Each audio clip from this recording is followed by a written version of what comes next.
Good morning नमस्कार मु KP करूची वेलकम ब्रेकफास्ट ओडिसा को फ्रेश फ्रेश मॉर्निंग रे गुड डे भी कहूची नमस्ते नमस्ते नमस्ते नमस्ते खोली दियंतु हृदय रे रास्ता समस्त वेरी गुड मॉर्निंग। आज आम एमती जड़े अतिथि को पाइछु जहाँ कलम मुनरु अनेक गुड़िए साहित्य आम समस्त आसी से आलोचना माध्यम हो समीक्षा माध्यम हो कविता माध्यम हो गल्प बहुत कम लिखिं किंतु साहित्य को भल पाइबा एवं साहित्य भितर बुड़ी रहिबा तांकर निशा पेशा एवं सबुठ बड़ कथा है कि निज लेखा पाई निज पेशा पाई से सब बेले समस्त सामने अछंती। विभिन्न प्रकार कविता को ए दशकर कविता केमिति थिला आधुनिक कविता केमिति थिला पुराना समय कविता केमिति थिला तांको भितर थिबा समालोचना तांको भितर थिबा तर्क से सब जिनस को से दर्शक तांको पाठकों पाखरे पहुंचाया पे चेष्टा करछंती। से घासर कथा हो बा छुंकर कथा हो तांको कवितार सेगुड़िक मध्य थाए घासर दरदर कथा एवं छुंक से की प्रकार छुंक जदि डालमारे वासना न हरा ये तांको कवितार मध्य झलसी ये सब कथा रही कविता भितर तांको जीवनर किछि फर्द आड़ेबा पई आमे चेष्टा करिबा स्वागत करिबा। आज आम सहित अछंती वरिष्ठ साहित्यिक कवि तथा समीक्षक डॉक्टर शत्रुघ्न पांडव महोदय नमस्कार सर केमती अछंती? हम भल अच्छी सर कॉलेज गला परे अध्यापन जीवन सरला परे से जिनस को मिस करती कौ जिनस को अध्यापन को जिते पिलामानक भितर पिलामानक गहणरे आपण थांती पिलामानक सहित जो समयटी बीते आपणकर से समयटा को मिस करूछंती?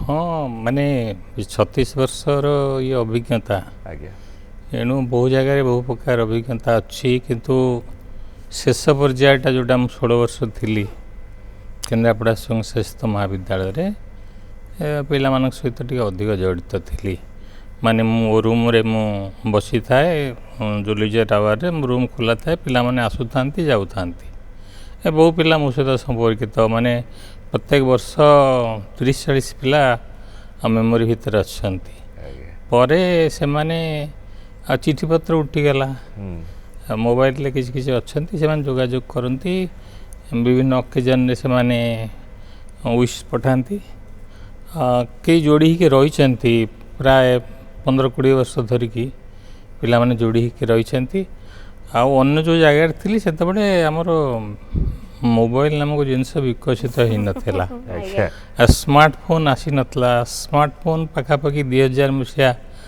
पर आसला एणु जोड़ी रहा सुविधा है स्मार्टफोन आसवा फल अन्य माने दूर अच्छा स्मृति होकर अच्छा कई मन पड़ती क्या खोजा इच्छा हुए किंतु सेटा भारी कष्ट काम। स्मृति कथा कहले पिलादिनर कौन स्मृति आपनकर मने अछि? हाँ पिलादिनर सब कथा मने अछि। गाँ कोठी गाँ मोर सेटा होची केन्द्रापड़ा जिला से अंचल को मो आली पट्टामुंडी अंचल को ही कि पट्टामुंडीटा मोर आग निर्वाचन मंडली थिला थाना थिला परे आली निर्वाचन मंडली हो गला थाना हो गला ब्लॉक भी हो गला आज्ञा आउ सेठी पिलादिन माने एकादश श्रेणी पर्यंत बीतीची एपटे गोटे नदी अच्छी आम ब्राह्मणी नदी सेपटे गोटे नदी अच्छी काणी नदी बोध बैतरण्य शाखा हम काणी खुर्सुआ तापर मिलित होती एणु से नदी मातृक जगह केते भाई भौणी आपण? मोर बड़ भाई बड़ भौणी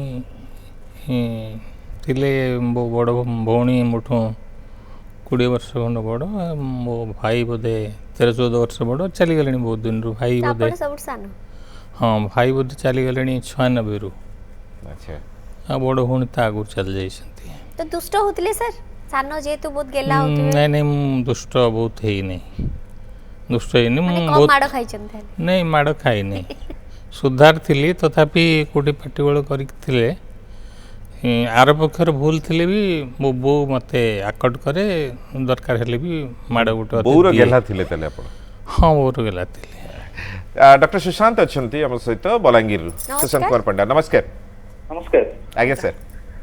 सर मु राजेंद्र विश्वविद्यालय बलांगीर ओडिया भाषा साहित्य विभाग मुख्य कहूली डॉक्टर सुशांत कुमार पंडा। प्रथम सार को नमस्कार। सर आपण नमस्कार। सर सर नमस्कार आपन को नमस्कार आपण दुई जन को मध्य मोर नमस्कार। आज्ञा सर कौन प्रश्न सर? मोर प्रश्न थिला सार को जे सांगर तो सार होचंत प्रथम सार होचंत मोर गुरु जे गुरु सार को पाखरे मु पाठ पढिछि ଏବଂ ଗବେଷଣା ମଧ୍ୟ କରିଛି। ଆଉ ସେଇ ସାର୍ଙ୍କର ଆଶୀର୍ବାଦ ସାର୍ଙ୍କର ଶୁଭକାମନା ପାଇଁ ମୁଁ ଆଜି ବର୍ତ୍ତମାନ ରାଜେନ୍ଦ୍ର ବିଶ୍ୱବିଦ୍ୟାଳୟରେ ବିଭାଗୀୟ ମୁଖ୍ୟ ଭାବରେ ଅବସ୍ଥାପିତ। ତେଣୁ ସାର୍ଙ୍କୁ ମୋର ପ୍ରଶ୍ନ ତ କିଛି ନାହିଁ, ତଥାପି ପଚାରୁଛି ସାର୍ଙ୍କ ପ୍ରଶ୍ନ ଯେ ଆପଣଙ୍କର ଯୋଉ ନୂଆ କବିତା ସଂକଳନ ଯୋଉ ବାହାରିଛି ସୁଆଣ୍ଡୋରୁ ଦାଣ୍ଡି, ସେ କବିତାର ଆଭିମୁଖ୍ୟ ସମ୍ପର୍କରେ ଟିକେ ସାର୍। ଆଚ୍ଛା, ସିଏ ସୁନୟନ ଅନ୍ୟାନ୍ୟ ସ୍ତବକ ପରେ ଯେଉଁ କବିତା ସବୁ ମୁଁ ଲେଖିଛି ବା ତା ଆଗରୁ ଲେଖିଛି ସେ ସବୁ ଏକତ୍ର ହେଇଛନ୍ତି। ମୋର ମନେ ହେଉଛି 40-45 କବିତା ହେବ ସେଥିରେ। ଏସବୁ ବିବିଧ ଭାବାଶ୍ରୟ କବିତା ଅଛନ୍ତି, କିନ୍ତୁ ଗୋଟେ ବିଶେଷ କବିତା ସେଥିରେ ଅଛି ଗାନ୍ଧୀ ମହିମାର କବିତା। ସେ ଗାନ୍ଧୀ ମହିମାର କବିତା ମୁଁ ବହୁତ ଆଗରୁ ଲେଖିଥିଲି ଦୁଇଟା କବିତା, ମୋର ଚର୍ଚ୍ଚିତ କବିତା। ଗୋଟେ ସାବରମତୀ ବୋଧେ 95 ସେଟା ଛପା ହେଇଥିଲା, 2005 ଛପା ହେଇଥିଲା ଲୁଣ କବିତା। ଆଚ୍ଛା ଏ ଦୁଇଟା ପରେ ମୁଁ ବୋଧେ 2019 ପରେ ପ୍ରାୟ 14ଟି ସ୍ତବକ ଲେଖିଲି। ସେ ଗାନ୍ଧୀ କବିତା ନାଁରେ ପତ୍ରପତ୍ରିକାରେ ବାହାରିଛି। ଆଜ୍ଞା ଏଣୁ ସେଇଟା ବିଶେଷ ଗୋଟେ ଗୁଚ୍ଛ କବିତା ହେଡ଼ିଂରେ ଏ 14ଟି ଗାନ୍ଧୀ କବିତା ଅଛି। ଆଚ୍ଛା ଆଉ ତାକୁ ଛାଡ଼ିକି ଆଉ ମୁଁ ଯେଉଁ ପ୍ରକାର କବିତା ଲେଖେ, ଏ ବହିର ନାଁ ଦେଇଛନ୍ତି ସୁଆଣ୍ଡୋରୁ? ସୁଆଣ୍ଡୋରୁ ଦାଣ୍ଡି। ସୁଆଣ୍ଡୋ ତା ଆରମ୍ଭ କବିତା, ଆଜ୍ଞା ଆଉ ଦାଣ୍ଡି ତା ଶେଷ କବିତା, କିନ୍ତୁ ଦାଣ୍ଡି ରହିଛି ସେ 14ଟି କବିତା ଭିତରେ। ଆଉ ସୁଆଣ୍ଡୋ ଗୋପବନ୍ଧୁ ଦାସଙ୍କର ଯେଉଁ ଗାଁ ନା, ଆଜ୍ଞା କିନ୍ତୁ ତା ଆଗରୁ ମୁଁ ଗୋପବନ୍ଧୁ ଦାସଙ୍କ ଉପରେ ଯୋଡ଼େ କବିତା ଲେଖିଛି। ଗୋପବନ୍ଧୁ ଦାସ 1-2 ଗୋଟେ 77 ମସିହାରେ ଲେଖିଥିଲି, ତାଙ୍କ ଜନ୍ମ ଶତବାର୍ଷିକୀ ବର୍ଷ 100 ବର୍ଷ। ଆଉ ମଝିରେ ଗୋଟେ କବିତା ଲେଖିଥିଲି ଗୋପବନ୍ଧୁ ଦାସ 2। ତାପରେ ଏ ଯେଉଁ ସୁଆଣ୍ଡୋ ଲେଖା ହେଇଛି, ସୁଆଣ୍ଡୋଟି କିଏ ମନେ କରିବ ତାଙ୍କ ଗାଁ ବିଷୟରେ ଲେଖା ହେଇଛି। ଗାଁ ଗୋଟେ ଚରିତ୍ର ହେଇଯାଇଛି, ଗାଁ ବି ନାହିଁ ସେଥିରେ। ଗାଁ କଥା ଅଛି କିନ୍ତୁ ସେଥିରେ ସେ ଗୋପବନ୍ଧୁ ଦାସ ହିଁ ପ୍ରତିଫଳିତ ହେଇଛନ୍ତି। କବିତା ଅଛି ନିର୍ବାଚିତ ଏ ଯେଉଁ ସ୍ମରଣୀୟ ଶତକରେ ବି ଅଛି ସେ କବିତାଟି। ନିଶ୍ଚୟ, ଯଦି ପାଉଛନ୍ତି ମୌକା ତାହେଲେ ପଢ଼ନ୍ତୁ। ଧନ୍ୟବାଦ ଫୋନ୍ କରିଥିଲେ ସାର୍। ବାଙ୍ଗାଲୋରରୁ ଆମ ସହିତ ବିମଲ ଅଛନ୍ତି। ନମସ୍କାର ଗୁଡ୍ ମର୍ଣ୍ଣିଂ ବିମଲ। ବିମଲ ଜେନା ଅଛନ୍ତି। ସାର୍ ଗୁଡି ଡେ କ୍ୟାପିଟେନ, ନମସ୍କାର ସାର୍ଙ୍କୁ ପ୍ରଣାମ। ନମସ୍କାର ସାର୍ ମୁଁ ଲିପୁ କହୁଥିଲି ବାଙ୍ଗାଲୋରରୁ। ହଁ ବିମଳ, କ'ଣ ପଚାରିବେ ବିମଲ? ସାର୍ ତ ଆମ କଲେଜର ଲେକ୍ଚର ଥିଲେ। ସାର୍ଙ୍କୁ ମୁଁ ଗୋଟେ ରିକ୍ୱେଷ୍ଟ କରୁଥିଲି, ଏବେ ବେଶୀ ସଂସ୍କୃତ ୟୁଜ୍ କରାହଉଛି କିନ୍ତୁ ଓଡ଼ିଆ ଭାଷା କାହିଁ ୟୁଜ୍ କରାହଉନି କବିତାରେ? କ'ଣ ହେଲା? ଆଜ୍ଞା କ'ଣ ବୁଝିଗଲାନି? ନା ମୋର କ୍ୱେଶ୍ଚନ ହେଲା କି ଏବେ ଯୋଉ ଓଡ଼ିଆ କବିତା ଆମର କବିମାନେ ଲେଖୁଛନ୍ତି ବେଶୀ ସଂସ୍କୃତ କାହିଁକି ୟୁଜ୍ କରାହଉଛି ଆଉ ଓଡ଼ିଆ କାହିଁକି ବ୍ୟବହାର ବେଶୀ କରାହଉନି? ଓଡ଼ିଆ ଜମା ଭାଷା ନୁହେଁ, ସଂସ୍କୃତ କୋଉଠି ବ୍ୟବହାର କରନ୍ତି ସାର୍? ଏମିତି ତ କହୁଛି। ନାଇଁ ତ ନାଇଁ, କୋଉଠି ନାହିଁ। ସେ ଆମର ଗୋଟେ ମୂଳ ବେସ୍ଟା ସଂସ୍କୃତ। ସଂସ୍କୃତ ଶବ୍ଦ ବ୍ୟବହାର କରାହେଉଛି କିନ୍ତୁ କମ୍ ବ୍ୟବହାର କରାହେଉଛି। ଏତେ ତ ସଂସ୍କୃତ ନାଇଁ, ଏବେ ତ ଅନ୍ୟ ଭାଷା ମାନେ ବୈଦେଶିକ ଭାଷା, ଇଂରେଜୀ ଭାଷା, ହିନ୍ଦୀ ଭାଷା, ଆମର ଯେଉଁ ଗ୍ରାମାଞ୍ଚଳର ଓଡ଼ିଆ ଭାଷା ଏସବୁ ବ୍ୟବହାର କରାହେଉଛି। ସଂସ୍କୃତ କମ୍ ବ୍ୟବହାର କରାହେଉଛି। ତେବେ ଆଉ କେହି ଲେଖିଥିବେ ଯେ ଟ୍ରାଡିସନାଲ ନଜର ନାହିଁ, କିନ୍ତୁ ପ୍ରାୟ ଓଡ଼ିଆରେ ହିଁ ପ୍ରାୟ ଲେଖାଯାଉଛି। ଓଡ଼ିଆରେ ଲେଖାହଉଛି। Bimal, thank you. ଧନ୍ୟବାଦ। ବାଙ୍ଗାଲୋର ରହି ଫୋନ୍ କଲେ, ସାର୍ଙ୍କ ପାଇଁ ବହୁତ ବହୁତ ଧନ୍ୟବାଦ। ବିମଳ ବଡ଼ ଭାଇ ବିଦ୍ୟୁତ, ସେ ଅଧ୍ୟାପକ ସେଠି ଅଛି, ସେ ବି ଛାତ୍ର, ସେ ବି ଇଂରେଜୀ କବିତା ଲେଖୁଛି, ବିଦ୍ୟୁତ ଜେନା। ଆଚ୍ଛା ବୁଲୁ ଅଛନ୍ତି ଆନନ୍ଦପୁର ଘସିପୁରାରୁ। ନମସ୍କାର ବୁଲୁ ଭାଇ। ଭାଇ ନମସ୍କାର। ଅପାଙ୍କୁ ନମସ୍କାର। ପଚାରନ୍ତୁ। ବୁଲୁ ଭାଇଙ୍କ ପୁରା ନା? ବୁଲୁ ଭାରତୀୟ ସାହିତ୍ୟରେ ଆପଣଙ୍କ ସାହିତ୍ୟିକଙ୍କ ସ୍ଥିତି କିପରି ଅଛି? ଭାରତୀୟ ପ୍ରେକ୍ଷାପଟରେ ଓଡ଼ିଆ ସାହିତ୍ୟରେ ସାହିତ୍ୟିକଙ୍କ ସ୍ଥିତି କେମିତି ଅଛି? ଆଜ୍ଞା, ଭାରତୀୟ ସାହିତ୍ୟିକ ସ୍ଥିତି କିପରି? ଆଚ୍ଛା, ମାନେ ଭାରତୀୟ ସାହିତ୍ୟ ମାନଙ୍କର ଅବସ୍ଥା କେମିତି ସାହିତ୍ୟିକ ମହଲରେ? ସେମାନଙ୍କୁ ତ ପ୍ରୋତ୍ସାହନ ଦେବା ପାଇଁ ଆମର ଭାରତ ସରକାରଙ୍କର କିଛି କିଛି ସଂସ୍ଥା ଅଛି। ଆମର ଏକାଡେମୀ ମୁଖ୍ୟତଃ କେନ୍ଦ୍ର ସାହିତ୍ୟ ଏକାଡେମୀ କାମ କରୁଛି। ଆଉ ସ୍ଥିତି ରାଜ୍ୟରେ ମଧୁର ଅଛି, ସୁନ୍ଦର ଅଛି ଏବଂ ସ୍ଥିତିରେ ଯେଉଁମାନେ କାମ କରୁଛନ୍ତି ସେମାନେ ନିଶ୍ଚିତ ଭାବରେ। ସାର୍ ଆପଣ ବି 2001 ମସିହାରେ ପାଇଥିଲେ ଆୱାର୍ଡ଼ ଓଡ଼ିଶା 2001 State ମସିହା Academy ଆୱାର୍ଡ଼ଟା Award 2005 ରେ ଦିଆହେଇଥିଲା ଆଜ୍ଞା 2005 ରେ ଆପଣଙ୍କୁ ମିଳିଥିଲା କବିତା ସଂକଳନ ପାଇଁ ଆପଣଙ୍କୁ ସାବରମତୀ ସଂକଳନ ପାଇଁ। ସାର୍ କିନ୍ତୁ ଆପଣଙ୍କ ପ୍ରଥମ ଲେଖା କେବେ ଆରମ୍ଭ ହୋଇଥିଲା? ହଁ ପ୍ରଥମ ଲେଖା ମୁଁ ସ୍କୁଲରେ ବୋଧେ ନବମ କି ଦଶମ ଶ୍ରେଣୀରେ ପଢ଼ିଲା ବେଳେ ସେ କବିତା ଆସିଥିଲା, କିନ୍ତୁ ସେ ସମୟରୁ 72 ମସିହା ପର୍ଯ୍ୟନ୍ତ ଏ ବହୁ କବିତା ଲେଖା ହେଇଛି। କବିତା ଗୀତ ଏସବୁ କବିତା ହେବନି, ସେ ଆରମ୍ଭ କବିତା ସବୁ 8-9ଟି ଖଣ୍ଡେ ଛପା ହେଇଛି। ଆଚ୍ଛା ସେ ପୁଣି ହଷ୍ଟେଲ ଜର୍ନାଲରେ 72 ମସିହା ଲେଖା 73 ଆରମ୍ଭରେ ବାହାରିଛି। ମୁଁ ସାଇନ୍ସ ପଢ଼ୁଥିଲି 2 ବର୍ଷ, ସେ ଅନ୍ୟ ନାଁରେ କବିତା ବାହାରିଛି। ମୋର ଗୋଟେ କବିତା ଆଉ ଅନ୍ୟ 3 ଜଣଙ୍କ ନାଁରେ, ପୁଣି ସେକେଣ୍ଡ ଇୟରରେ ମୋର ଗୋଟେ କବିତା ଅନ୍ୟ 3 ଜଣଙ୍କ ନାଁରେ ବାହାର ଜର୍ନାଲରେ 2ଟା ଖଣ୍ଡ କବିତା ବାହାରିଥିଲା। ସେ ପାଖାପାଖି 400 ଖଣ୍ଡ କବିତା ଅଛି। କବିତା ନୁହଁ, ସବୁ କବିତା, ଅତି କବିତା, ଅକବିତା, କବିତା ଭଳିଆ କିଛି ଆଜ୍ଞା ଏମିତି ମିଶିକି ଅଛି। କିନ୍ତୁ ସେ ଗୋଟେ ଏକ୍ସପେରିମେଣ୍ଟ ଆଉ ହଁ ସେଇଟା ଆରମ୍ଭ, ତାକୁ ଏକାଠି କରି ଗୋଟେ କଲେକ୍ସନ କରାଯାଇପାରେ। ଆଚ୍ଛା ପାଣ୍ଡୁଲିପି ଆକାର ଅଛି, ମୁଁ ତାକୁ ଦେଖିବା ପାଇଁ ଡରେ, ମୁଁ ଆଉ ସମୟ କରିନି ତାକୁ ଦେଖିବା ପାଇଁ। ତ ମୋ କବିତା ବହିରେ ଯେଉଁ ପ୍ରଥମ ବହିରେ ଯେଉଁ କବିତା ଅଛି ସେଇଟା 74ରୁ ଆରମ୍ଭ, 74ରୁ 74ରୁ 2ଟା କବିତା ଅଛି। ବାକି 74ରୁ 80 ପର୍ଯ୍ୟନ୍ତ ଲେଖା ଆଉ 81 ପର୍ଯ୍ୟନ୍ତ ଛପା ସେ କବିତା 83 ମସିହାରେ ପ୍ରଥମ କଲେକ୍ସନ୍ ତାକୁ ଏଇ ଭୁବନେଶ୍ୱର ଗୋଟେ ଲେଖକ ସମବାୟ ସମିତି ଲିମିଟେଡ଼ ହେଇଥିଲା। ମୋତେ ମୋ ସାର୍ ସଜେସନ୍ ଦେଲେ, ପ୍ରଫେସର ନିତ୍ୟାନନ୍ଦ ସତପଥୀ, ତୁମେ ମେମ୍ବର ହେଇଯାଅ, କବିତା ବହି ନୂଆ ଲେଖକଙ୍କର ପ୍ରାୟ ସହଜରେ ବାହାରୁନି, ତୁମେ ଗୋଟେ ମେମ୍ବର ହେଇଯାଅ। ଏଇ ବଡ଼ ଲେଖକମାନେ ସେଥିରେ ସବୁ ଛପା ହେଇଥିଲେ, ଆମର ସୀତାକାନ୍ତ ମହାପାତ୍ର, ମନୋରଞ୍ଜନ ଦାସ, ସଚିଦାନନ୍ଦ ମିଶ୍ର, ଗୋପୀନାଥ ମହାନ୍ତି, ବିଜୟ କୃଷ୍ଣ ମହାନ୍ତି, ଏମାନେ ସବୁ ଛପା ହେଇଥିଲେ। ଏ କବିତା ବହି ମୋର ଛପା ହେଇଥିଲା, କିନ୍ତୁ କବିତା ବହି ସାଇଜ୍ଟା ସାନ ବହୁତ କରିଦେଲେ। ସେ ଯାହା ହଉ ସେ 83 ମସିହାରେ ପ୍ରଥମ କବିତା ବହି ବାହାରିଥିଲା। 83ରୁ 2025 ବର୍ତ୍ତମାନ ପ୍ରାୟ 30 ଖଣ୍ଡ ପାଖାପାଖି ବହି ପ୍ରକାଶ ପାଇସାରିଲାଣି ଏବଂ ଅନେକ ପାଠକ ପାଇଛନ୍ତି ସାର୍ ମଧ୍ୟ। ଆଉ ଜଣେ କଲର ଅଛନ୍ତି, ଅମ୍ବିକା ପ୍ରସାଦ ବାରିକ ଅଛନ୍ତି ଯାଜପୁରରୁ। ନମସ୍କାର ସାର୍ ନମସ୍କାର। ନମସ୍କାର। ସାର୍ ଶତ୍ରୁଘ୍ନ ସାର୍ ସହିତ ଟିକେ କଥା ହବାକୁ ଚାହୁଁଥିଲି। ସାର୍ ହଁ, ଶୁଣୁଛନ୍ତି, ସାର୍ ପଚାରନ୍ତୁ। ସାର୍ ନମସ୍କାର। ନମସ୍କାର। ସାର୍ ମୁଁ ଅମ୍ବିକା କହୁଥିଲି। ହଁ ମୁଁ ଜାଣିପାରୁଛି। ଆଉ ସାର୍ କିଛି ଦିନ ତଳେ ଆପଣଙ୍କର ଗୋଟେ ବହି ବାହାରିଛି, ଓଡ଼ିଆ କଥା ସାହିତ୍ୟ ପରିଚର୍ଚ୍ଚା। ବିଭିନ୍ନ ଗପ ଉପରେ ଆପଣ ତା ଭିତରେ ଆଲୋଚନା କରିଛନ୍ତି। ସେ ବହିର ବିଶେଷତ୍ୱ ହେଉଛି ଆପଣ ଯେଉଁ ଯେଉଁ ଗପକୁ ଆପଣଙ୍କର ଆଲୋଚନା ପରିସରଭୁକ୍ତ କରିଛନ୍ତି ସେ ଗଳ୍ପର ଅନ୍ତଃସ୍ଥଳ ପର୍ଯ୍ୟନ୍ତ ଆପଣ ପ୍ରବେଶ କରିପାରିଛନ୍ତି। ମୁଁ ତ୍ୟାଗ କରିଥାଏ। ସେଇଟା ହେଉଛି ଆପଣଙ୍କର ଆଲୋଚନାର ଏକ ବିଶେଷ ଦିଗ। ଇଏ ସାର୍ ଗଲା ଗୋଟେ କଥା, ବହୁତ ସମୟ ମୁଁ ଆପଣଙ୍କର ନେବି ନାହିଁ, ଆଜି ବହୁତ କଲର ଅଛନ୍ତି ଅପେକ୍ଷାରେ। ବର୍ତ୍ତମାନ ଗଦ୍ୟ ସାହିତ୍ୟ ଯୋଉ ପରିମାଣର ଲେଖାଯାଉଛି ସେ ତୁଳନାରେ ପଦ୍ୟ ସାହିତ୍ୟ ବେଶୀ ଲେଖାଯାଉଛି, ଅର୍ଥାତ୍ କବିଙ୍କର ସଂଖ୍ୟାଟା ବଢି ଯାଉଛି, ଗଦ୍ୟ ଲେଖକଙ୍କର ସଂଖ୍ୟାଟା କମି ଯାଉଛି। ଏହାର କାରଣ ଆଉ ନିରାକରଣ କ'ଣ ସାର୍ ଏଇ କାର୍ଯ୍ୟକ୍ରମରେ କହିବେ? ଇଏ ଗଲା ଗୋଟିଏ କଥା। ଦ୍ୱିତୀୟ କଥା ହେଉଛି ଯୋଉ ନୂଆ ଲୋକ ଗଦ୍ୟ ସାହିତ୍ୟ ଲେଖିବା ପାଇଁ ଆସୁଛନ୍ତି, ସାଧାରଣତଃ ସାହିତ୍ୟ ସମାଲୋଚନା ପ୍ରବନ୍ଧ ଲାଇନକୁ ଆସୁଛନ୍ତି, ତାଙ୍କୁ କ'ଣ ଆପଣ ପରାମର୍ଶ ଦେବେ? ଦୁଇଟି କଥା।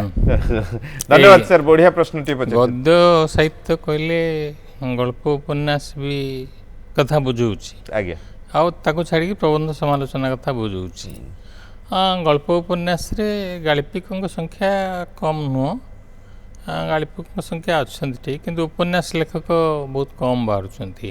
ଉପନ୍ୟାସ ଲେଖକ ତ ଉପନ୍ୟାସିକ କହିଲେ ନାହାନ୍ତି କହିଲେ ଚଳେ। ନୂଆ ପିଢ଼ିର ଯିଏ ଗପ ଲେଖୁଛନ୍ତି ସେମାନେ ଦୟା କରିକି ଉପନ୍ୟାସ ଲେଖୁଛନ୍ତି ବା ସେମାନେ ବିଚାର କଲେ ଉପନ୍ୟାସଟେ ଲେଖିବି ଲେଖୁଛନ୍ତି।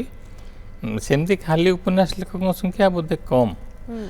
ଆଉ ସେମାନେ ସେଟା ବଡ଼ ଗୋଟେ ସ୍ପିୟରର ବଡ଼ ଗୋଟେ କ୍ୟାନଭାସର ଜିନିଷ ଲେଖିବା ପାଇଁ ଶକ୍ତିମତ୍ତା ଦରକାର, ମାନସିକତା ଦରକାର, ବହୁତ ସମୟରେ ଫିଲ୍ଡ ୱାର୍କ ଦରକାର। ଆଜ୍ଞା ସେଟା କରିବା ପାଇଁ ସେମାନେ ରାଜି ନାହାନ୍ତି। ତ ଯେଉଁ ସମାଲୋଚନା କଥା କହିଲେ, ସମାଲୋଚନା ଜିନିଷ ବି ସେଇ ଜିନିଷ। ସମାଲୋଚନା ଆଲୋଚନା ଯେଉଁ କରୁଛନ୍ତି, ପ୍ରବନ୍ଧ ଗୋଟେ ମୌଳିକ ପ୍ରବନ୍ଧ ଅଲଗା ଜିନିଷ, ପ୍ରବନ୍ଧ ଭିତରୁ ସମାଲୋଚନା ସାହିତ୍ୟ ଗୋଟେ ଅଲଗା ଜିନିଷ। ନିଶ୍ଚୟ ପ୍ରବନ୍ଧର ଯେତେ ଯେତେ ସବୁ ଭାଗ ଅଛି ସେଥିରେ ଭ୍ରମଣ ସାହିତ୍ୟ, ରମ୍ୟ ରଚନା, ଆଉ ବହୁ କଥା ଯିବ। ତା ଭିତରେ ସମାଲୋଚନା ସାହିତ୍ୟ ଗୋଟିଏ। ସାର୍ ନୂଆ ପିଢ଼ିକୁ କ'ଣ ବାର୍ତ୍ତା ଦେବେ ଯେଉଁମାନେ ଏ ମାନେ ଗଦ୍ୟ ଲେଖିବା ପାଇଁ ଗଦ୍ୟ ଲେଖିବା ପାଇଁ ତ ପ୍ରଚୁର ଅଧ୍ୟୟନ ଦରକାର, କିନ୍ତୁ ନିଜର ଅବବୋଧ ଥିବ। ଅବବୋଧ ନଥିଲେ ଅସୁବିଧା, ମାନେ ବୁଝିପାରୁଥିବ ବୁଝେଇ ପାରୁଥିବ, ଶକ୍ତିଟା ଦରକାର, ସାହସ ଦରକାର, ପ୍ଲାଟଫର୍ମ ଦରକାର। ସେଇଟା ନହେଲେ ସେ ଲେଖିବ ତାକୁ କେହି ଛାପିବେନି, ଏ ଅସୁବିଧା ହେବ। ତେବେ ଜଣେ ନିରନ୍ତର ଅଙ୍ଗୀକାର ଯଦି ରହିବ ସେ ବଢ଼ିବ। ଯିଏ ଲେଖୁଛି ସେ ରୋକିପାରିବନି ଏବଂ ତାକୁ ବାଟ ଦିଶିବ ମୁଁ କେଉଁଠି ଛପିଆ ହେବି। ନିଶ୍ଚୟ। ଡକ୍ଟର ମନୋରଞ୍ଜନ ଦାସ ଅଛନ୍ତି, ପଟ୍ଟାମୁଣ୍ଡେଇରୁ। ନମସ୍କାର। ଜୟ ଜଗନ୍ନାଥ। ଜୟ ଜଗନ୍ନାଥ। ଶତ୍ରୁଘ୍ନ ଭାଇଙ୍କୁ ମୋର ନମସ୍କାର। ଜୟ ଜଗନ୍ନାଥ। ନମସ୍କାର। ମୋର ପ୍ରିୟ କବି, ସମ୍ମାନର କବି, ଆମ କେନ୍ଦ୍ରାପଡ଼ା ଜିଲ୍ଲାର ଏକ ସ୍ପର୍ଦ୍ଧିତ ଉଚ୍ଚାରଣ ଡକ୍ଟର ଶତ୍ରୁଘ୍ନ ପାଣ୍ଡବ। ଖାଲି ଭୁଲ ହେଇଯିବ, କେନ୍ଦ୍ରାପଡ଼ା ଜିଲ୍ଲା କହିବିନି, ଓଡ଼ିଶାର। ଆଉ ବହୁତ ଖୁସି ଲାଗୁଛି, ମୁଁ ବି ବେଶୀ ବିଭୋର ହଉଛି, କହିବିନି, ବେଶୀ ଆଶା ହିଁ ଦୁଃଖ। ମୁଁ ଗୋଟିଏ କବିତା ଆପଣ ଆଶା କରି, ବହୁ କବିତା ଅଛି, ଦେଖିବା କ'ଣ কবিতা আশা করবে, নিশ্চয় আমি কবিতা বি শুনিবা। ধন্যবাদ স্যার ফোন করলে। স্যার অনেক গুড়িয়ে সাহিত্যিক তৈরি করছেন মধ্যে আপন, আপনার পাখু অনেক সাহিত্যিক তৈরি হয়েছেন, সে দেখি খুশি হুঁতি আপন না এবে বি তাঙ্ক ভুলকু সুধারিবা ପାଇଁ চেষ্টা করନ୍ତି? গবেষণা করছেন আপনার কথা? ହଁ ଗବେଷଣା କରିଛନ୍ତି ମୋ ପାଖରେ, ମୋ ଉପରେ ଗବେଷଣା ବି କରିଛନ୍ତି। ବାହାରିଛନ୍ତି କିଛି ଲେଖକ, ତେବେ ବେଶୀ ବାହାରି ନାହାନ୍ତି। ମୋର ସେ ଲାଗି ମନ ଦୁଃଖ ହୁଏ। ମାନେ ମୁଁ ଗୋଟେ କଲେଜରେ 16 ବର୍ଷ, ଶେଷ 16 ବର୍ଷ ଅଧ୍ୟାପନା କଲି। କିଛି କବି ବାହାରିଛନ୍ତି ଇଂଲିଶରେ। ସେମାନେ ଦେଖି ଖୁସି ହୁଅନ୍ତି ନା ଏବେ ବି ତାଙ୍କ ଭୁଲକୁ ସୁଧାରନ୍ତି? ନାଇଁ ଜଣେ ଗୁରୁ ଭାବରେ ଅଛନ୍ତି। ନାଇଁ, ସେମାନେ ସବୁ ପରିପକ୍ୱ ହେଇଗଲେଣି, କାରଣ ମୁଁ କଲେଜ ଛାଡ଼ିଲିଣି 10 ବର୍ଷ ହେଲା। ସେମାନେ ଆହୁରି ଆଉ ଟିକେ ସିନିୟର ହେବେ। ଆଉ ସେମାନେ ଅଛନ୍ତି ବିଭିନ୍ନ ଜାଗାରେ ଲେଖୁଛନ୍ତି। ଲେଖିବା ଛାଡ଼ି ନାହାନ୍ତି? ନାଇଁ, କିନ୍ତୁ ବିଶେଷ କିଛି ପିଲା, ଅଧିକ ପିଲା ଉତ୍ତୁରି ନାହାନ୍ତି ବୋଲି ମୋର ମନ ଦୁଃଖ ହୁଏ ଯେ ଆମେ ପିଲାଙ୍କୁ ଗଢ଼ି ପାରିଲୁନି। କିନ୍ତୁ ଯେତିକି ବି ବାହାରିଛନ୍ତି ସେତିକି ଖୁବ୍ ସୁନ୍ଦର ବାହାରିଛନ୍ତି। କିନ୍ତୁ ଆମେ କହିବୁ କି 100 ଜଣ ଅପେକ୍ଷା ଜଣେ ବି ବାହାରନ୍ତୁ ଯିଏ 10 ଜଣଙ୍କ ସହିତ ସମାନ ହେଇଥିବେ। ଆମ ସହିତ ଜଣେ କଲର ଯୋଡ଼ି ହେଇଛନ୍ତି। ହ୍ୟାଲୋ, ନୃସିଂହ ତରାଇ ମହୋଦୟ ଅଛନ୍ତି ଭୁବନେଶ୍ୱରରୁ। ନମସ୍କାର। ନମସ୍କାର। ଆଜ୍ଞା। ମୁଁ ସାରଙ୍କୁ ପଚାରିବାକୁ ଚାହୁଁଛି। ହଁ ନୃସିଂହ କୁହ। ପଚାରନ୍ତୁ। ମୋର କଥା ହଉଛି ଯେ ସାର୍, ଅନେକଙ୍କର ଅଭିଯୋଗ ଯେ ଆଧୁନିକ ଓଡ଼ିଆ କବିତା କ୍ରମଶଃ ସାଧାରଣ ଲୋକଙ୍କ ପାଖରୁ ଦୂରେଇ ଯାଉଛି। ସାର୍, ଏ ଉପରେ ଆପଣଙ୍କର ମତାମତ କ'ଣ? ଏ ପ୍ରଶ୍ନ ସବୁ ଜାଗାରେ, ସବୁ ମଞ୍ଚରେ ପଚରା ହେଇଥାଏ। ନାଇଁ, ସାଧାରଣ ଲୋକ କହିଲେ କିଏ ପ୍ରକୃତରେ ବୁଝାଯିବ, ସିଏ ଗୋଟେ ପ୍ରଶ୍ନ ହେଉଛି। ଇଭିନ୍ ସ୍ନାତକୋତ୍ତର ପାଠ ପଢ଼ିଥିବା ପିଲାମାନେ ବି, ଅଧ୍ୟାପକମାନେ ବି କବିତା ବୁଝନ୍ତିନି। ଏ କବିତା ବୁଝିବା ପାଇଁ ପ୍ରକୃତରେ ଟିକେ ଦକ୍ଷତା ଦରକାର। ସେ ମାନେ କବିତା, ଭଲ କବିତା ଭିତରେ ବ୍ୟଞ୍ଜନା ରହୁଛି, ବୌଦ୍ଧିକତା ରହୁଛି, ତାକୁ ବୁଝିବା ପାଇଁ ପ୍ରକୃତରେ ଟିକେ ଅଲଗା ଦକ୍ଷତା ଦରକାର। କାରଣ କବିତା ପାଠକଙ୍କୁ ଅପେକ୍ଷା କରିବ ନାହିଁ। କବିତା ତା ମତେ କଳାତ୍ମକ ହେଇକି ସେ ପ୍ରକାଶ ପାଇବ। ତାକୁ ଅନ୍ୟମାନେ ତ ବୁଝୁଛନ୍ତି, ଯେଉଁମାନଙ୍କର ଅବବୋଧ ଅଛି ସେମାନେ ବୁଝୁଛନ୍ତି। କଳାତ୍ମକ ଚଳଚ୍ଚିତ୍ରକୁ ସମସ୍ତେ ବୁଝିପାରନ୍ତିନି। ଆଜ୍ଞା। ଭଲ କଳାତ୍ମକ ଆର୍ଟକୁ ସମସ୍ତେ ବୁଝିପାରନ୍ତିନି। କବିତା ଜମା ସାଧାରଣ ସ୍ତରକୁ ଯିବନି। ଯଦିଓ କବିତାରେ ସରଳତା ଗୋଟେ କଥା ରହିବ, ପାଠକଙ୍କୁ ଉପରକୁ ଉଠିବା ପାଇଁ ପଡ଼ିବ। ସେଇଟା ମୁଁ ଭାବେ, ପାଠକଙ୍କୁ ଉପରକୁ ଉଠିବା ପାଇଁ ପଡ଼ିବ। ସାର୍ଙ୍କର ଅନେକ ଗୁଡ଼ିଏ କବିତା ସଂକଳନ, ଯେମିତିକି ନିଶ୍ୱାସର ଡାଳପତ୍ର, ଯିଏକି 1983ରେ ପ୍ରକାଶ ପାଇଥିଲା ପ୍ରଥମ ଏବଂ ଦ୍ୱିତୀୟ ଥର 1991ରେ ପ୍ରକାଶ ପାଇଛି। ସେମିତି ପଦ୍ମ ପାଲୁକି, ସାବରମତୀ, ଦୃଶ୍ୟବୋଧ, ଶ୍ରାବସ୍ତୀରୁ ଶ୍ରାବସ୍ତୀ, ପାଣି ଓ ଅନ୍ୟାନ୍ୟ କବିତା, ଯାହା ଟ୍ରାନ୍ସଲେଟ୍ ମଧ୍ୟ ହୋଇଛି ସାର୍ ପାଣିଟି ଇଂଲିଶରେ ଟ୍ରାନ୍ସଲେଟ୍ ହୋଇଛି, ୱାଟର। ମିଶ୍ର ଧ୍ରୁପଦ, ନିର୍ବାଚିତ କବିତା 2021ରେ ପାଇଥିଲା ଏବଂ ସୁନେନା ଓ ଅନ୍ୟାନ୍ୟ ସ୍ତବକ, ସ୍ମରଣୀୟ ଶତକ, ସେମିତି ସାହିତ୍ୟ ସମାଲୋଚନା, କଥାଶିଳ୍ପୀ ମନୋଜ ଦାସ, ଗବେଷଣା ନିବନ୍ଧ, ଆଧୁନିକ ଓଡ଼ିଆ କବିତା ପରିଚର୍ଚ୍ଚା। ସେମିତି ଗୁଟି ତମ ପାଖରେ କିଛି ଅଛି ଲିଷ୍ଟ? ମୋ ପାଖେ ନୂଆ ବହିର କିଛି ଅଛି। ଆଧୁନିକ ଓଡ଼ିଆ କଥା ସାହିତ୍ୟ ପରିଚର୍ଚ୍ଚା, आधुनिक ओडिया कविता परिशीलन सुरभित सानिध्य এটা হচ্ছে 2024 সাক্ষাৎকার বই সুরভিত সান্নিধ্য सारस्वत स्रष्टांग अंतरंग आलाप आलोचना 53টা মানে সাক্ষাৎকার ଅଛି 600 পৃষ্ঠার বই বড় বইটে कविता बही जोटा स्वंडरु दांडी किछि जहाँ समय तो चर्चा मध्ये किछि समय पूर्व किछि करले हमें सम्मान रहिछि मंजरी देवी साहित्य पुरस्कार 2025 रे এটা লাস্টটা এটা Latest লাস্টটা award.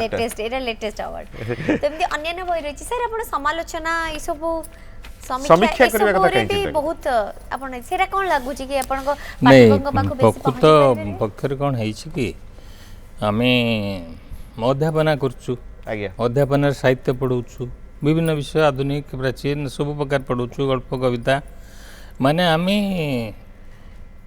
ପଢ଼ଉଛୁ ସମୀକ୍ଷା ମାନେ କଲେଜରେ ଯାହା ଆମେ ପଢ଼େଇଛୁ ସେ ସମୀକ୍ଷା ମୁଁ ତାପରେ ଏବେ କଲେଜ ଛାଡ଼ିଲା ପରେ ଯେଉଁ ସବୁ ଯାଉଛି ମହାବିଦ୍ୟାଳୟ ବିଶ୍ୱବିଦ୍ୟାଳୟ ସେଥିରେ ବି ଭାଷଣ ଦେଉଛି ସେ ବି ସମୀକ୍ଷା ଆମର ସମସ୍ୟା ହୁଏ କ'ଣ ଯେଉଁମାନେ ପଢ଼ାନ୍ତି ସେମାନେ ଟେକ୍ସଟରେ ଯେତିକି ବିଷୟ ଅଛି ସେ ଆର ବର୍ଷ ବିଷୟ ରହିବ ସେ ବିଷୟ ରହିବ ସେମାନେ କେବଳ ସେତିକି ପଢ଼ାନ୍ତି ତା ବାଦେ ଅନ୍ୟ ଯେଉଁ ଦିଗନ୍ତ ଅଛି ଗୋଟେ ନାଟକ ପଢ଼ା ହେଉଛି ଆମେ ବହୁତ ନାଟକ ପଢ଼ିପାରିବୁ ବହୁତ ନାଟକର ଚର୍ଚ୍ଚା କରିପାରିବୁ ଗୋଟିଏ କବିତା ପଢ଼ା ହେଉଛି ଗୋଟେ କବିର କାବ୍ୟ ଜଗତ ବି ଚର୍ଚ୍ଚା ଆମେ କରିପାରିବୁ ସେତକ କରିବା ପାଇଁ ଟିକେ ମାନସିକତା ଦରକାର ଧୈର୍ଯ୍ୟ ଦରକାର ସାହସ ଦରକାର ଅବବୋଧ ଦରକାର ସେମାନେ ଆଉ କେହି ତାକୁ ସ୍ପର୍ଶ କରିବା ପାଇଁ ଚାହାନ୍ତିନି ମୁଁ କିନ୍ତୁ ଯେହେତୁ ଅଧ୍ୟାପନା ବୃତ୍ତି ଏବଂ ସେଥିରେ ସମୀକ୍ଷା ସବୁବେଳେ ଚାଲେ ପିଲାଙ୍କୁ ଆମେ ସମୀକ୍ଷା ପଢ଼ୁ ପିଲା ପରୀକ୍ଷାରେ ସମୀକ୍ଷା ହିଁ ଲେଖନ୍ତି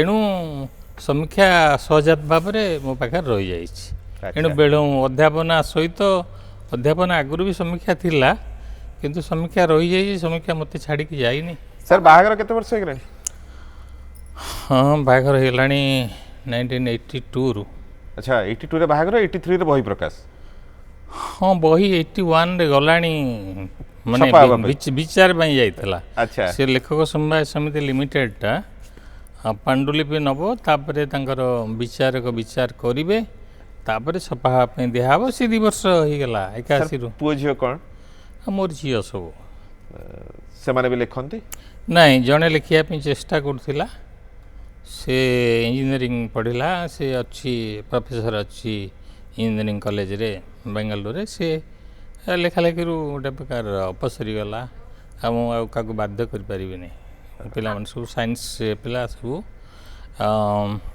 ଏ ପଢ଼ାପଢ଼ି କରନ୍ତି କିନ୍ତୁ ଆପଣଙ୍କର ପଢିକି କେବେ ସମାଲୋଚନା କରିଛନ୍ତି ବାପା ଏମିତି ହେଲା ସେମିତି ହେଲା ନାଇଁ ନାଇଁ ସେ ସେତିକି ତାଙ୍କର ସେତିକି ପ୍ରବେଶ ନାହିଁ ନୂଆ ବହି ହେଲେ ଦେଖନ୍ତି ପଢ଼ନ୍ତି आपण तो बहु पुरस्कार बहुत सम्मान सम्मानित मध्य होइछंती ओडिशा साहित्य एकाडेमी ठारू नहीं साराला पर्यंत एवं अति बड़ी पर्यंत से सब ନାଇଁ ଅତି ବଡ଼ି ନୁହେଁ साराला पुरस्कार ଶାରଳା ପୁରସ୍କାର कंग्रेचुलेशन सेति पई सर आपण बहिटी आमे देखुछु आपण गोटे कविता रेडी करछंती हम दर्शक କବିତା ଗୋଟେ ପଢ଼ିବି आगे ଏ 100 କବିତା ଏ ବହିରେ ଅଛି ଏବଂ ସମସ୍ତେ କହୁଛନ୍ତି ଆମକୁ ପଢ଼ାଯାଉ କିନ୍ତୁ ସେଇଟା ହେଇପାରିବନି ମୁଁ ଯେଉଁଟା ଟିକେ ଟିକେ ପାଠକ ମାନଙ୍କୁ ଟିକେ ମାନେ ଯୋଗାଯୋଗ ଠିକ୍ ହେବ ଯୋଗାଯୋଗରେ ଠିକ୍ ହେବ ବୋଲି ମୁଁ ପଢ଼ୁଛି ତଥାପି ତା ଭିତରେ ଯେଉଁ ଅଛି ପରୋକ୍ଷ ଭାବରେ କବିତାରେ କୁହାହେଇଛି କିଛି ତାକୁ ବି ଜାଣିବା ଦରକାର ଏ କବିତା ନାଁ ହେଉଛି ଏ ହାତ ବହୁତ ଦିନ ତଳର କବିତା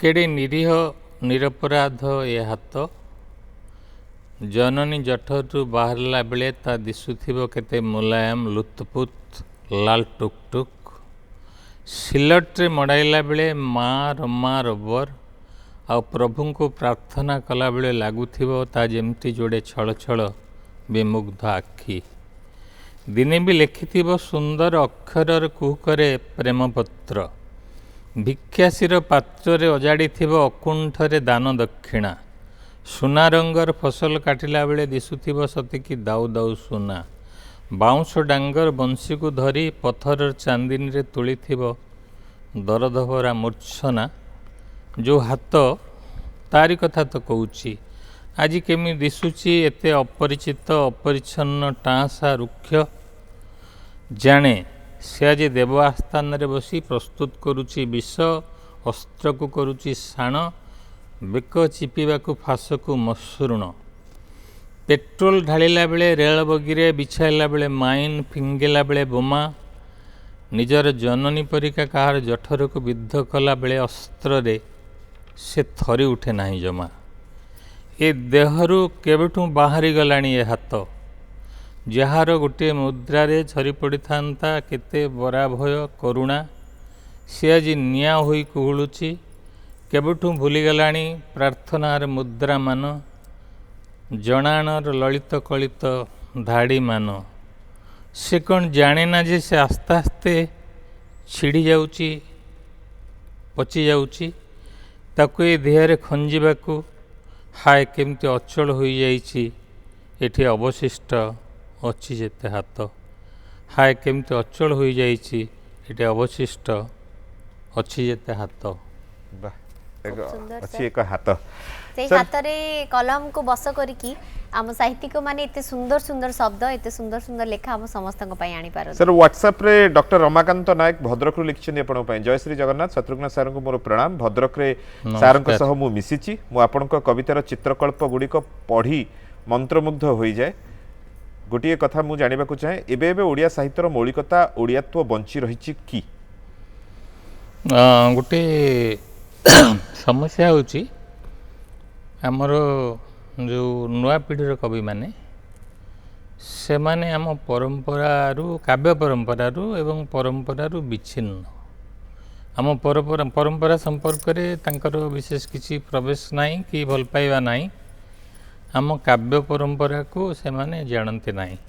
मु विशेष कर मो कविता यदि पढ़िबे आपण से देखिए जे मु ता भितरे शाला दास, बलराम दास, जगन्नाथ दास, भंज, अभिमन्यु, दीनकृष्ण, कवि सूर्य, राधानाथ, गंगाधर, भीम भोई, गोपबंधु, गोदावरी, वैकुंठनाथ, मैंने सुचिराउत राय, रमाकांत रथ, गुरुप्रसाद महांती अच्छी।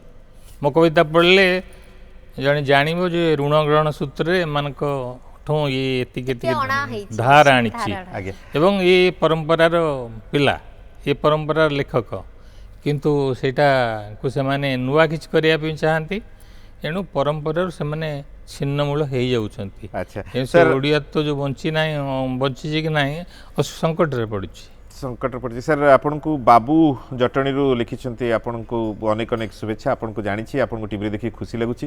दीपक कुमार परिडा आपण को इंदौर रु शुभेच्छा दैछंती एवं धन्यवाद। आपण को गीता मैडम मध्ये आपण को शुभेच्छा वार्ता दैछंती।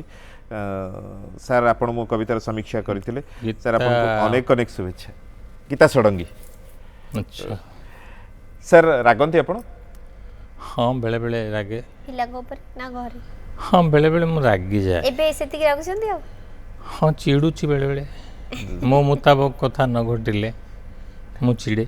अच्छा आउ चिड़ंतुनी सर, एबे आपण को चिड़ीबाटा सर से बही ऊपर रू नहीं मु बिगड़ी जाए चिड़े से କିଛି କ୍ଷଣିକ ପାଇଁ। हाँ तो कंट्रोल करे किंतु मु चिड़े।